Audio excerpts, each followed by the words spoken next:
બનાસકાંઠાના કાંકરેજ તાલુકાના મુખ્ય મથક શિહોરી પાટણ હાઈવે રોડ ઉપર આવેલી ઉમરી પાસે એક કાર અને બાઇક વચ્ચે અકસ્માત સર્જાતા બાઇક ચાલક ઇજાગ્રસ્ત।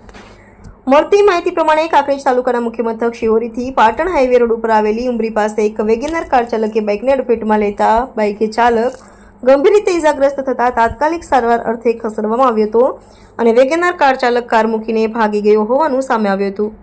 જોકે બાઇક ચાલક ડીસા તાલુકાના સમો ગામના રણજીત રતિલાલ રાઠોડ ઉંમર આશરે 25 વર્ષ અને દીપાજી ધારસીજી ઠાકોર ઉંમર આશરે 22 વર્ષ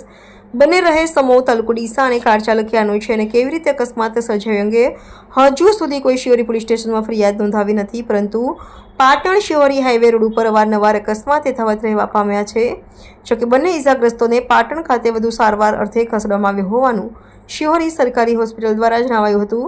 ત્યારે હવે આવા સંજોગોમાં બાઇક ચાલકો માટે લાલબત્તી સમાન કિસ્સો પ્રકાશમાં આવતા ધીમી ગતિએ ચાલી પોતાની જિંદગી અને પરિવારનું ધ્યાન રાખવું જરૂરી છે।